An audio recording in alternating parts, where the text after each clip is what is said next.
योगी आदित्यनाथ आज गोरखनाथ पीठाधीश्वर की भूमिका में नजर आए।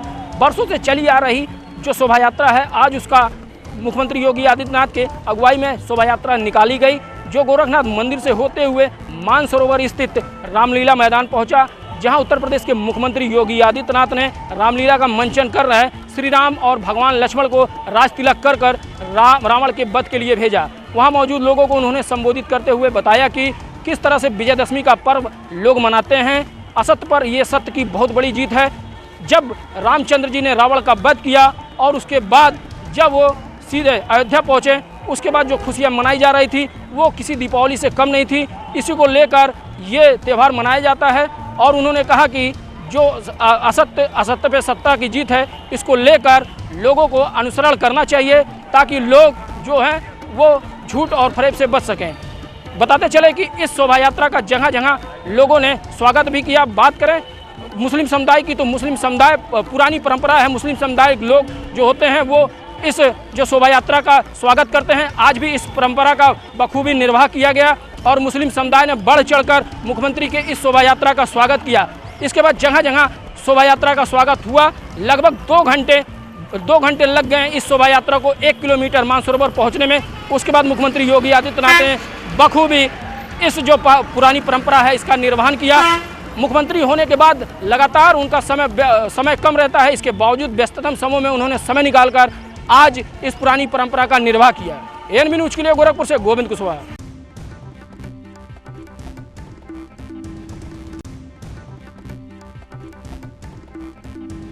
त्योहारों को देखते ही गाजियाबाद की सड़कें व बाजार गुलजार हो जाते हैं। उसी वजह से कुछ लोग अपनी गाड़ियां सड़कों पर खड़ी कर देते हैं। उसको लेकर गाजियाबाद एसपी ट्रैफिक ने नया प्लान जारी किया है। एसपी ट्रैफिक ने बताया कि जो भी गाड़ियां सड़क किनारे या रोड पर खड़ी होगी उसके चालान कर दिए जाएंगे। मैं आपको दिखा दूं कि किस तरह यहां पर जो गाड़ियां हैं वह रोड के बीचों बीच खड़ी करके लोग चले जाते हैं, जिससे कि आने जाने वाले यात्रियों को और जो सामान लेने आते हैं मार्केट में उनको काफ़ी परेशानियों का सामना करना पड़ता है। जी, मैं आपको बता दूं कि कल से जो भी गाड़ियां रोड के किनारे या रोड के ऊपर खड़ी होगी उसका चालान किया जाएगा। देखिए, त्यौहार का सीज़न चल रहा है, अभी आपका नवरात्रि चल रहा है, दशहरा भी आगे, वाल्मीकि जयंती पे कुछ दिनों में आपका दीपावली भी आ जाएगा। इसको लेकर हम लोग विशेष अलर्ट हैं और चूँकि त्यौहार में लोग बहुत भारी संख्या में बाहर निकलते हैं खरीदारी करने के लिए, मेला भी लगता है, दुकानें भी सजती हैं, तो इसको लेकर के कहीं जाम न लगे, कुछ अनावश्यक कोई बात ना होने पाए, इसको हम लोग डाइवर्जन भी करेंगे जहाँ ज़रूरत पड़ेगी और बाकी हर पॉइंट पर ट्रैफिक पुलिस भी लगी हुई है, इनको प्रॉपर चेकिंग भी किया जा रहा है और ज़रूरत पड़ने पर अगर ज़रूरत पड़ेगी तो फिर हम लोग कुछ अस्थायी पार्किंग भी बनाएंगे जैसे दीपावली के समय बनाया जाता है। और बाकी जो त्यौहार में जो दुकानें जो रोड साइड कुछ ज़्यादा बढ़ा के लगा लेते हैं उनको भी हम लोगों ने कहा है कि थोड़ा दुकान अंदर लगाएं ताकि रोड जाम ना हो। गाजियाबाद से कैमरा पर्सन सोनू के संग में परवीन अरोड़ा, एएनबी न्यूज के लिए।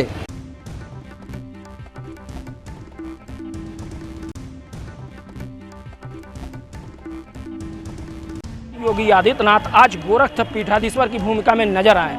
बरसों से चली आ रही जो शोभा यात्रा है, आज उसका मुख्यमंत्री योगी आदित्यनाथ के अगुवाई में शोभा यात्रा निकाली गई, जो गोरखनाथ मंदिर से होते हुए मानसरोवर स्थित रामलीला मैदान पहुंचा, जहां उत्तर प्रदेश के मुख्यमंत्री योगी आदित्यनाथ ने रामलीला का मंचन कर रहे श्री राम और भगवान लक्ष्मण को राज तिलक कर कर रावण के वध के लिए भेजा। वहां मौजूद लोगों को उन्होंने संबोधित करते हुए बताया कि किस तरह से विजयदशमी का पर्व लोग मनाते हैं। असत्य पर यह सत्य की बहुत बड़ी जीत है। जब रामचंद्र जी ने रावण का वध किया और उसके बाद जब वो सीधे अयोध्या पहुँचे, उसके बाद जो खुशियाँ मनाई जा रही थी वो किसी दीपावली से कम नहीं थी। इसी को लेकर ये त्यौहार मनाया जाता है और उन्होंने कहा कि जो असत्य पे सत्ता की जीत है, इसको लेकर लोगों को अनुसरण करना चाहिए ताकि लोग जो हैं वो झूठ और फरेब से बच सकें। बताते चले कि इस शोभा यात्रा का जगह जगह लोगों ने स्वागत भी किया। बात करें मुस्लिम समुदाय की तो मुस्लिम समुदाय पुरानी परंपरा है, मुस्लिम समुदाय लोग जो होते हैं वो इस जो शोभा यात्रा का स्वागत करते हैं। आज भी इस परंपरा का बखूबी निर्वाह किया गया और मुस्लिम समुदाय ने बढ़ चढ़कर मुख्यमंत्री के इस शोभा यात्रा का स्वागत किया। इसके बाद जगह जगह शोभा यात्रा का स्वागत हुआ। लगभग 2 घंटे लग गए इस शोभा यात्रा को 1 किलोमीटर मानसरोवर पहुंचने में। उसके बाद मुख्यमंत्री योगी आदित्यनाथ ने बखूबी इस जो पुरानी परंपरा है इसका निर्वहन किया। मुख्यमंत्री होने के बाद लगातार उनका समय कम रहता है, इसके बावजूद व्यस्ततम समय में उन्होंने समय निकालकर आज इस पुरानी परंपरा का निर्वाह किया। एएनबी न्यूज के लिए गोरखपुर से गोविंद कुशवाहा।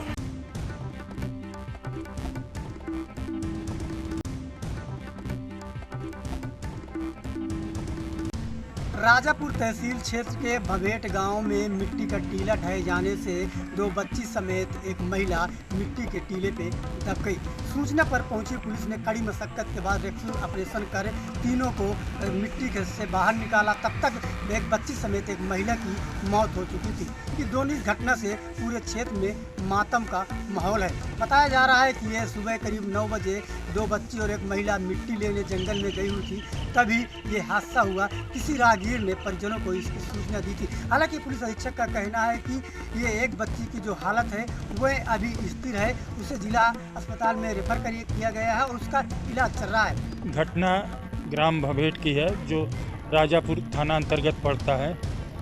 ये एक महिला और 2 बच्चियां जो हैं घर की लिपाई है तो मिट्टी लेने हो टीले पर गई। टीले से मिट्टी खोद रही थी, उसी समय टीला जो है ऊपर से उनके ऊपर गिर गया, जिससे इस हादसे में एक महिला और एक बच्ची की मृत्यु हो गई है। एक बच्ची जो है खतरे के बाहर है और जिला हॉस्पिटल रेफर है, जिला हॉस्पिटल रवाना है। बाकी कार्रवाई पंचायतनामा पोस्टमार्टम की जा रही है। उप जिला अधिकारी भी मौके पर आए थे। इस संबंध में जो भी आर्थिक सहायता नियमानुसार होगी इन लोगों को तत्काल उपलब्ध करेगा। अपने सहयोगी के साथ मैं शिवानी साथ एएनबी चित्रकूट।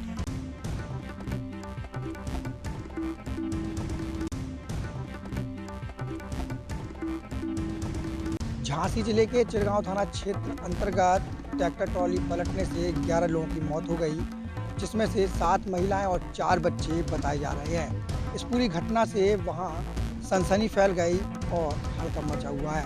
आपको बता दें कि पंडोखर से ट्रैक्टर ट्रॉली में सवार कुछ लोग कहीं जा रहे थे, जहां वह चिड़गांव थाना क्षेत्र से पहले ही उनके ट्रैक्टर के सामने एक जानवर आ जाने से ट्रैक्टर असंतुलित हो गया और वह पलट गया, जिससे वहां मौजूद 11 लोगों की मौत हो गई, जिसमें से 7 महिलाएं और 4 बच्चे बताए जा रहे हैं। फिलहाल इस पूरी घटना से हाहाकार मचा हुआ है। वहीं पुलिस ने सूचना पर पहुंची पुलिस ने शवों को कब्जे में लेकर पोस्टमार्टम के लिए भेज दिया। ये कौन थे ये सारे लोग? ये हमारे पत्नी थी और रिश्तेदार थे कचू मोहल्ले। अच्छा, आप लोग कहाँ जा रहे थे और किस काम से जा रहे थे? ले आ रहे थे बारी मंदिर पे चढ़ाने। जी, बारी चढ़ाने स्थान पे छरौना आ रहे। तो फिर ये घटना कैसे हुई? उधर से एक पड़िया निकली। अच्छा, भैंस? हाँ, वो भैंस निकली, उसको बचाने के चक्कर में कितने लोग यहाँ पर एक्सपायर हुए? कितने लोग मृतक? हमने 7, हम तो गिनी नहीं, 7 महिला और 4 बच्चे, 11 लोग की मृत्यु हुई है। 11 लोगों 4 बच्चे और पड़ोकर दतिया के रहने वाले कुछ लोग ट्रैक्टर ट्रॉली से मंदिर जा रहे थे जो चिड़गांव क्षेत्र में स्थित है। अचानक किसी जानवर के आ जाने से ब्रेक मारे और उसी वजह से ट्रैक्टर ट्रॉली दोनों पलट के जो पास का खेत है उसमें जा गए। उसमें धान लगा हुआ था जिसमें पानी था, उसी वजह से कुछ लोगों की कैजुअलिटी हुई है। अभी पुलिस प्रशासन मौके से जितने भी घायल हैं उन सबको हॉस्पिटल भेज दिया गया है। से जो विधिक प्रक्रिया उसको पुलिस। वीडियो जर्नलिस्ट के साथ मोहम्मद शहजाद, एएनबी न्यूज झांसी।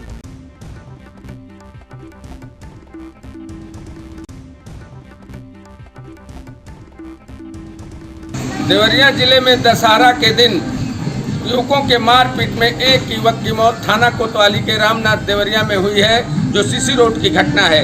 इस घटना के पीछे आपसी युवकों की मारपीट बताया जा रहा है।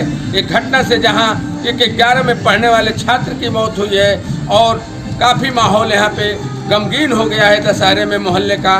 वहीं पुलिस अपनी कार्रवाई में जुटी है। हम बता दें कि कोतवाली पुलिस इस मामले में 6 लोगों को नामजद कर 6 अज्ञात लोगों पर मुकदमा करके दर्जनों लोगों को पकड़ करके बुला करके पूछताछ कर रही है। पुलिस अलर्ट पर है। कोतवाल नवीन सिंह लगातार अपराधियों को और आरोपियों को पकड़ने के लिए दबिश दे रहे हैं और पुलिस अपने एक्शन में है। लेकिन यह घटना होने के बाद से देवरिया की दशहरा पर भी एक बार से प्रश्न चिन्ह लग गया है कि देवरिया में मूर्ति देखने के दौरान, डांस के दौरान मारपीट में युवक की मौत ने पुलिस व्यवस्था पर प्रश्न चिन्ह लगा दिया है। हम बता दें कि देवरिया जनपद में अभी एक दिन पहले नवरात्र में ही दशहरे के एक दिन पूर्व यहाँ भलुअरी थाना क्षेत्र में खेत में एक जनसेवा केंद्र चलाने वाले युवक की शव मिली, जिसके बाद क्षेत्रीय लोगों का आक्रोश इतना फूटा कि वहां आधा दर्जन थानेदारों को जाना पड़ा सड़क खाली कराने। तो निश्चित तौर पे 2 दिनों की घटना ने पुलिस की व्यवस्था को चैलेंज के रूप में दिया है कि ये खुलासा कब और कैसे होगा। लेकिन इतना जरूर है कि पुलिस की चूक के चलते घटनाएं बढ़ रही हैं। देवरिया में अपराध का ग्राफ लगातार बढ़ रहा है।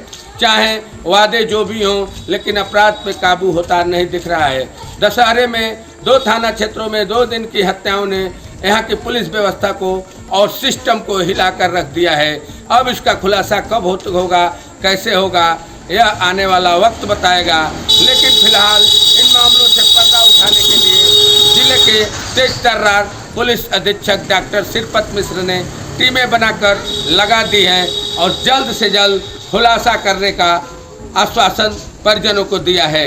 तो यहाँ पे यह भी बता देना जरूरी होगा कि देवरिया जनपद में त्योहारों के समय में बढ़ रहे अपराध के चलते कहीं पुलिस के लिए और चुनौतियां सामने न आए, इसके लिए पुलिस को अभी से तैयारी करनी ही होगी। देवरिया से विशाल मिश्रा, NB न्यूज।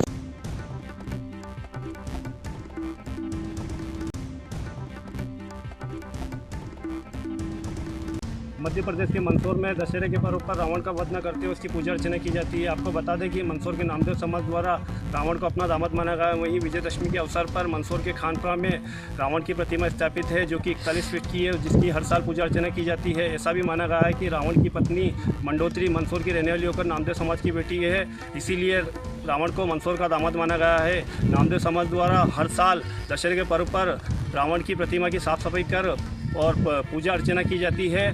वहीं उसके दाहिने पैर पर लच्छा बांधकर मनोकामना की जाती है और ऐसा भी कहा गया है कि रावण के दाहिने पैर पर लच्छा बांधने से विशेष प्रकार का बुखार वगैरह ठीक होते हैं और वहीं मनोकामना पूर्ण होती है। मालवा क्षेत्र में दामाद को विशेष दर्जा दिया गया है, इसलिए रावण की प्रतिमा के सामने सभी बहुएं घूंघट लेकर निकलती है। हम मालवा के लोग हैं। मंदसौर प्राचीन नगरी रही है, दसपुर के नाम से इसको जाना जाता है और दसपुर की नगरी का संबंध मंदोदरी से पुराने समय से लोग मानते आ रहे हैं।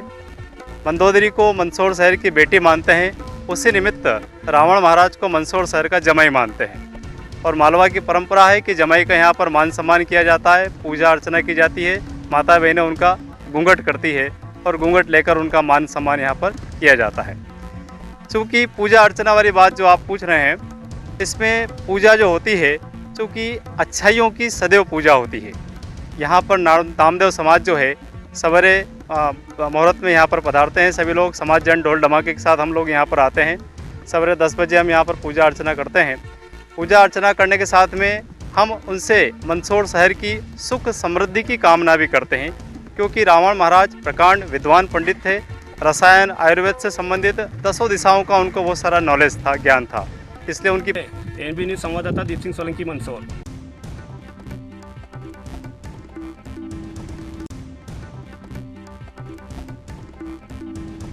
भगवान कृष्ण की नगरी में आज विजयदशमी का पर्व बड़े धूमधाम से मनाया जा रहा है, जिसको लेकर आज मथुरा जनपद की कस्बा राया में आज माता काली की शोभा यात्रा निकाली गई, जिसको लेकर आज पूरे नगर में काली माता ने भ्रमण किया है और उसके बाद यहाँ रावण का पुतला दहन किया था। आज भगवान श्री राम ने विजयदशमी के दिन सत्य और असत्य की विजय को लेकर रावण पर फतेह पाई थी, उसको लेकर आज पूरे देश में यह पर्व बड़ी धूमधाम से मनाया जाता है, जिसको लेकर आज भगवान कृष्ण की नगरी मथुरा में भी विजयदशमी का पर्व बड़ी धूमधाम से मनाया जा रहा है।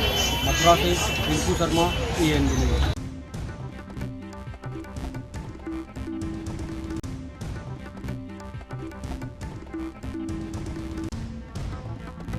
नवरात्रि के 9 दिनों की पूजा अर्चना के बाद देवी भगवती को आज विसर्जन किया जा रहा है। आज दशहरा है, आज के दिन ही देवी भगवती का जो विसर्जन किया जाए। तस्वीरें हम दिखाएंगे कि किस तरह से देवी भगवती को लोग जो है अब इन तमाम जो संक्षेप संस्थाएं हैं उनके हाथ में सौंप दी जाती है। वह बाकायदे जिस तरह से महानगर पालिका की गाइडलाइन जारी की गई है उसके तहत विसर्जन किया जाता है। कि तस्वीरें में एक बार फिर से दिखाएंगे कि मुंबई कुरान का यह तालाब है जहां पर मां भगवती दुर्गा का जो है विसर्जन किया जा रहा है। सिस्टम यही है कि महानगर पालिका ने जिस तरह से गाइडलाइन जारी किया है उसके तहत लगातार विसर्जन किया जा रहा है। दूसरी तरफ तस्वीरें दिखाएंगे जो घट स्थापना होती है वह भी यहाँ लाया जा रहा है। घट स्थापना के जो घट होते हैं वह देवी दुर्गा के साथ ही लाया जाता है जिसको यहाँ रख दिया जाता है, जिसके बाद में आखिरी में बताया जाता है कि इस घट को जो है विसर्जित कर दिया जाता है। तो एक बार फिर से दिखाएंगे किस तरह से माँ भगवती का जो है विसर्जन लगातार किया जा रहा है। ये तस्वीरें लाइव दिखा रहे हैं आपको मुंबई के कुरार पुलिस स्टेशन की हद में माँ दुर्गा का विसर्जन। सबसे पहले वक्त से ही जानकारी लेंगे कि किस तरह का प्रावधान रहा है। सर बताइए कि इस बार जो विसर्जन किया जा रहा है कैसे किया जा रहा है, महानगर पालिका की जो गाइडलाइन है वो कैसी है? महानगर पालिका अतिशय बहुत अच्छा काम कर रही है और कुरार पुलिस स्टेशन इनका साथ दे रही है और उनके लिए हम स्वयंसेवी संस्था है आई तुलजा भवन गोविंदा पथक, वैसे विचारधारा साईराम फाउंडेशन के जो कार्यकर्ता है ये सब हर साल दिल से मूर्ति का विसर्जन करते हैं और कोरोना के जो गाइडलाइंस हमको दिए जाते हैं उनका पालन हम करते हैं। सुबह से कितनी मूर्तियां आई और क्या कब तक ये विसर्जन चलता रहेगा? इस बार लोगों को जो है माँ भगवती का जो खुद विसर्जन करने नहीं मिल रहा क्योंकि कोरोना लगातार बढ़ रहा था। महाराष्ट्र सरकार ने भी गाइडलाइन जारी किया कि ज़्यादा भीड़ नहीं करनी है, जैसा कि 100 मीटर दूरी पर ही माँ भगवती को आपके हाथ कर दिया जाता है। तमाम जो स्वयंसेवी संस्थाएं हैं जो आपके पुलिस मित्र हैं वो लोग विसर्जन कर रहे हैं।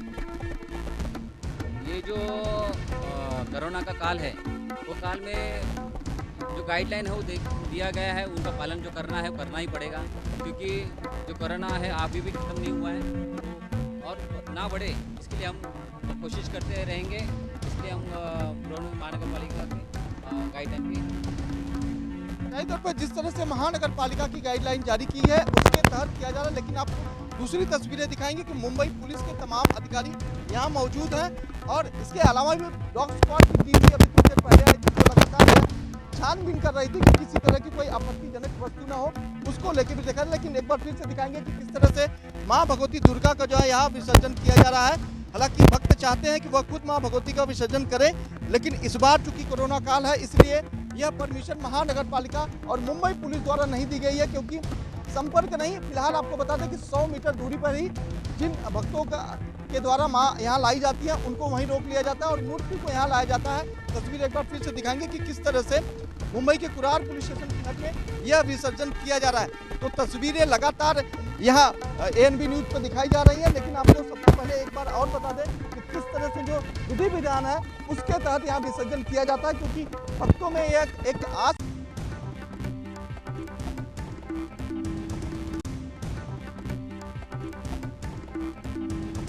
मुंबई क्राइम ब्रांच की एंटी नार्कोटिक्स सेल की कांदीवली यूनिट ने कुर्ला से संतोष हलवाई नामक शख्स को गिरफ्तार किया है जिसके पास से 200 ग्राम MD ड्रग्स बरामद किया गया है जिसकी अंतर्राष्ट्रीय कीमत करीब 21 लाख रुपया बताई जा रही है। आपको बता दें कि मुंबई कांदीवली यूनिट को जानकारी मिली थी कि संतोष हलवाई नामक शख्स कुर्ला इलाके में ड्रग्स की तस्करी करता है। इसी जानकारी के बाद कांदीवली यूनिट ने छापेमारी की। छापेमारी के दौरान संतोष हलवाई रंगे हाथ पकड़ा गया जिसके पास से एक काली थैली मिली। उस काली थैली में 210 ग्राम ड्रग्स बरामद किया गया। पंचनामा के बाद यह ड्रग्स मुंबई की कांदीवली पुलिस ने हस्तगत कर लिया। फिलहाल इसकी जानकारी मिली है कि यह कई लोगों को ड्रग्स सप्लाई करता था। फिलहाल कांदीवली यूनिट और नार्कोटिक्स सेल लगातार कोशिश कर रही है कि आखिर संतोष हलवाई कहां से ड्रग्स लाता था और किसको सप्लाई करता था, इसकी जांच की जा रही है। संतोष हलवाई के ऊपर NDPS के तहत गिरफ्तारी की गई है और उसके बाद ये जानकारी निकालने की कोशिश की जा रही है कि किन किन लोगों को संतोष हलवाई ड्रग्स मुहैया करवाता था। कैमरा पर्सन विनय सिंह के साथ मैं सत्यकाम सोनी, NB न्यूज।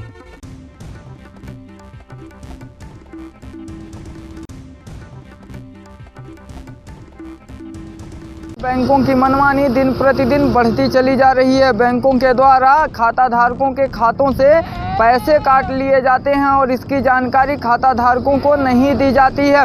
रीवा जिले में कोई पहला मामला सामने नहीं आया है। रीवा जिले में ऐसे कई मामले सामने आ चुके हैं, लेकिन आज तक किसी भी खाता धारक के खाते से पैसा क्यों कटा और कैसे कटा इसकी जानकारी नहीं आ पाई है।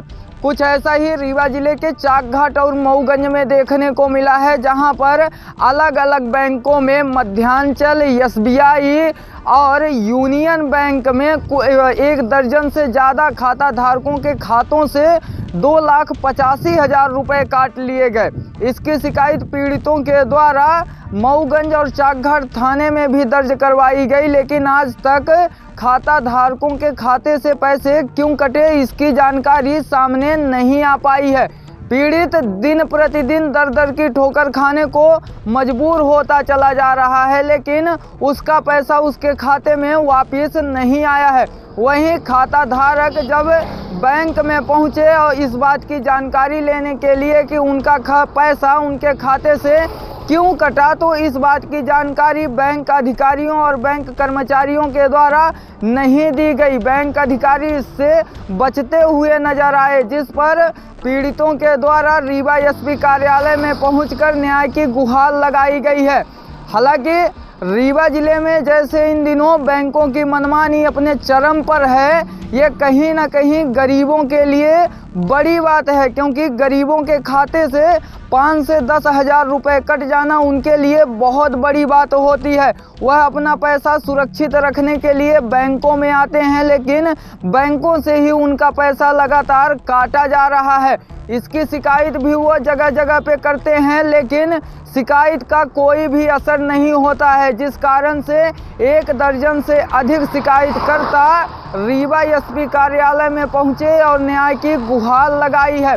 वहीं शिकायतकर्ताओं के द्वारा यह भी बताया गया कि जब वह बैंक में जाते हैं तो बैंक के अधिकारियों के द्वारा उनके साथ अभद्रता की जाती है। पहले तो वह अपना पैसा बैंक में जमा करते हैं और उनका पैसा अचानक काट लिया जाता है, और जब वह अपने पैसे की ही जानकारी लेने के लिए बैंक जाते हैं तब बैंक के कर्मचारी उनसे अभद्रता के साथ पेश आते हैं। मध्य प्रदेश सरकार एक और जहां बड़े बड़े वादे करती है कि वह गरीबों की सरकार है, वहीं दूसरी ओर मध्य प्रदेश के रीवा जिले में बैंकों की मनमानी के कारण गरीब दर दर की ठोकर खाने को मजबूर होता चला जा रहा है। रीवा जिले में पूर्व में भी ऐसी कई सारी घटनाएं हुई जिसकी शिकायत पीड़ितों के द्वारा की गई, लेकिन जिला प्रशासन के द्वारा कोई सही जांच ना करके और सही कार्यवाही ना करके बैंकों के हौसले को बढ़ावा दिया गया, जिस कारण से बैंक लगातार अपनी मनमानी पर उतारू हैं और गरीबों के खाते से लगातार पैसे काटे जा रहे हैं। हालांकि देखना यह दिलचस्प होगा कि क्या जो 2,85,000 रुपये गरीबों के खाते से कटे हैं वह पैसे वापस आ पाते हैं, या फिर यूं ही प्रशासनिक अधिकारियों के द्वारा बैंक अधिकारियों को खुली छूट देकर रखी जाएगी कि यूं ही पैसे कटते रहें और गरीब दर दर की ठोकर खाने पर मजबूर होते रहें। SP ऑफिस किस लिए आए? अमृतलाल साकेत मेरा नाम है। मैं चाकघाट का निवासी हूँ और मेरे खाते से अनैतिक रूप से पैसे निकाले गए। कितना निकल गया? 20,000 रुपये मेरे खाते से निकल गए। उस पैसे निकलने की मुझे जानकारी नहीं मिली, और जब मैं शाखा में इसको जांच करवाई तो पता चला कि मेरा पैसा ही गायब था। और शाखा परिसर में जाने के बाद वो लोग भी अपना पल्ला झाड़ रहे हैं, बता रहे हैं कि पैसा यहाँ से नहीं निकला हुआ है। कुल कितने आदमियों को पैसा वहाँ से निकला? 13 आदमियों को पैसा निकल चुका है खाते से, अलग अलग दिनों में। उसी बैंक से? नहीं, अलग अलग बैंक हैं। अलग अलग बैंक? हाँ, यूनियन बैंक है, स्टेट बैंक है और मध्यांचल ग्रामीण बैंक से। 13 आदमियों का निकला है? 13 आदमियों को पैसा निकल चुका है। किसी का 20 अमृतलाल साकेत। ये पर्सनल खाते का है कि? पर्सनल खाते का है। ये आवास का तो पैसा नहीं आया था? नहीं, कुछ लोगों का आवास का है, कुछ लोगों का मजदूरी का भी पैसा है। मजदूरी का पैसा? जी। उस खाते में आता था? हाँ, खाते में जो भी पैसा 2 पैसा बचता था अपने खाते में जमा करते थे, और उनका भी पैसा कट गया खाते से। लगभग 13 लोगों? 13 लोगों का। कहाँ से आए? हनुमाना से? चाकघाट। जी, चाकघाट। कौन कौन से बैंक से पैसा निकला है? यहाँ भारतीय स्टेट बैंक से और यूनियन बैंक ऑफ इंडिया से और मध्यांचल ग्रामीण बैंक से। 3 बैंकों से पैसा निकला हुआ है। ANV न्यूज के साथ संवाददाता विजय त्रिपाठी, रीवा।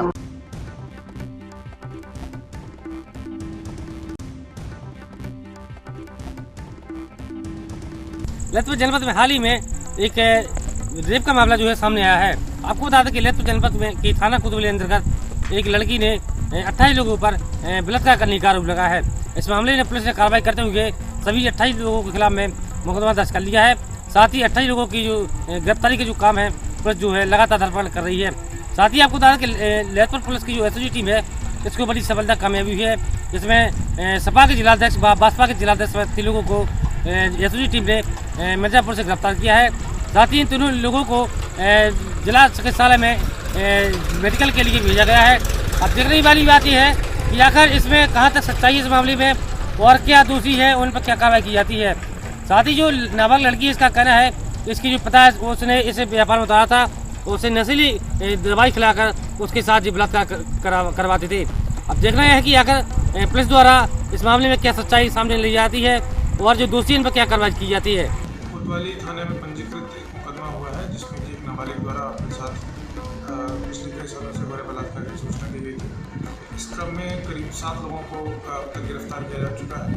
गिरफ्तार लोगों में लड़की का पिता शामिल है। इसके अलावा सपा के जिलाध्यक्ष, बसपा के जिलाध्यक्ष एवं अन्य लोग शामिल हैं। पूरे प्रकरण में गिरफ्तारी करने के लिए 7 टीमें लगाई गई हैं। इसके अलावा झांसी एवं जौलान की भी 2 और 1 टीम इसमें लगी हुई है। जनपद ललितपुर की एसओजी और सर्विलांस टीम भी इसमें लगाई गई है और जल्द ही अन्य लोगों जो वांछित हैं उनकी भी गिरफ्तारी सुनिश्चित की जाएगी। ललितपुर जनपद से कैमरा पर्सन के साथ नीतीश कुमार, एनबी न्यूज।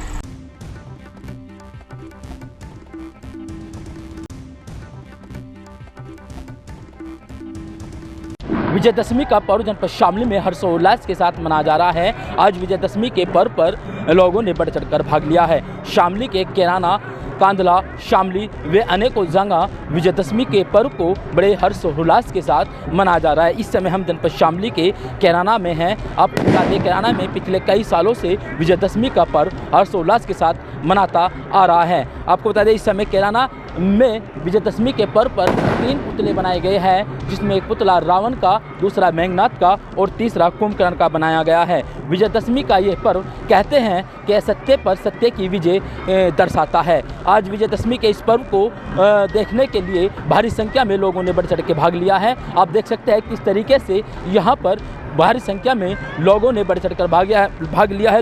हजारों की संख्या में लोगों ने विजयदशमी के इस पर्व को देखने के लिए आए हुए हैं। पुलिस प्रशासन की व्यवस्था भी यहाँ पर देखने को मिल रही है। पुलिस प्रशासन व्यवस्था को लेकर बिल्कुल सतर्क है और विजयदशमी के पर्व को लेकर आज बड़े हर्षोल्लास के साथ यहाँ पर पर्व को देखने को मिल रहा है। विजयदशमी के इस पर्व पर कहते हैं कि भगवान श्री राम ने रावण का वध कर असत्य पर सत्य की विजय प्राप्त की थी। तभी से विजयदशमी के इस पर्व को मनाते आ रहे हैं। सहयोगी कैमरामैन के साथ दीपक कुमार, एनबी शामली।